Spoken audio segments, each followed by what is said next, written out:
Eddwaliro ly'Obwakabaka mu ssaza Ssingo liwedde libulako byuma era omumyuka wa Katikkiro owookubiri ng'ali wamu ne bassentebe b'akakiiko balirambudde.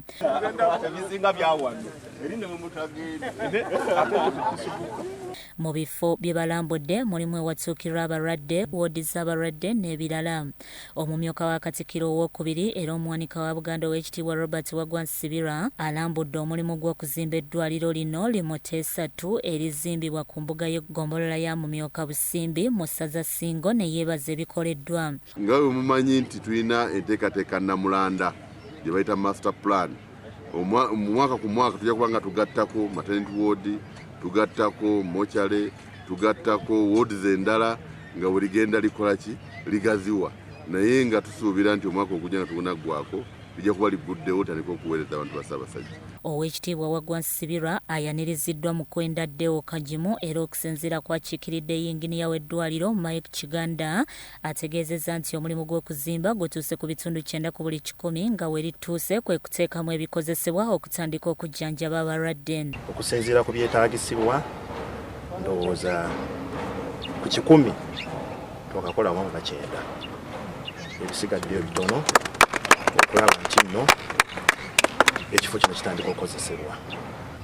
Naye mu kusooka Katikkiro bwe yagulawo ekifo kino yatugamba nti ekifo ekimu kino kikolebwe kyo kitandika okukola ng'ebirala byonna bibikola ki bwe bigenda mu maaso.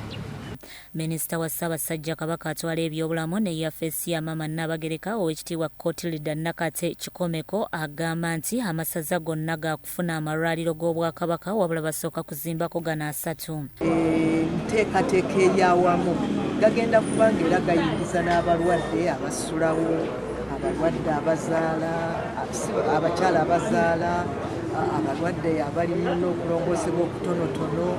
Kati we tunaamalira eyo oba oliawo munnamutayiiko ono ng'amalirizibwa nga tumaze okubonyesa ebyo byonna ebyetaaga okubeera eddwaliro erijjuvu ery'omutendera gwa nnamba 4. Omwami wa Kabaka amulamulirako essaza Ssingo mu kwenda Deo Kagimu yeebazizza nnyo ttiimu ya Ssaabasajja Kabaka okujja mu ssaza Ssingo n'erwanirira ettaka eryazimbibwako eddwaliro eryali lyesenzaako bannakigwanyizi. Ekifo twakifuna wano nga bwe mukiraba kyali wano kyali kikaali, kyali kisaawe nga kyali lino ly'ettaka eryalinako obuzibu eryaliko kaayanirwa.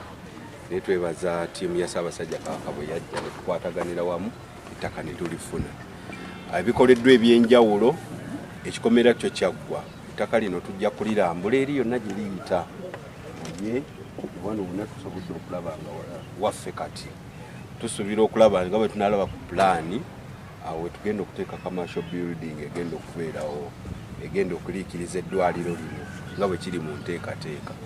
Eddwaliro tuli basanyufu nti litambudde bulungi. Ssentebe wa disitulikiti y'e Mityana agambye nti eddwaliro lino lyakubayamba omujjuzo gwe balina mu ddwaliro eddene e Mityana kubanga n'omuwendo gw'eddagala gwe bafuna okujjanjaba abalwadde mutono ddala. Bw'olaba Mityana disitulikiti nga bwe nkutegeeza nti bali bonna ab'eggomba badde bamalira wano. Part of Mpigi okuva wali Malangala bonna bajja Malangala ate babazze Mityana wano. N'ab'e Kasanda bonna basanga bali wano ku ddwaliro. Eddagala lye tufuna ne kapasite y'abalwadde be tuteekeddwa okukolako wesanga nti ebadde esukka obungi. Nina obukakafu nti bwe tufunira eddwaliro ne litandika okukola tugenda batukendeeza ate ku mijjuzo mu malwaliro gaffe gali ate n'eddagala okuba nti ebbula ly'eddagala nti bali batuwa lyandibadde ly'Abannamityana naye tuwesanga libadde likozesebwa disitulikiti zonna ezituliraanye wano e Mityana. Byankwanga Francis Xavier, Russell TV, Omunnyo.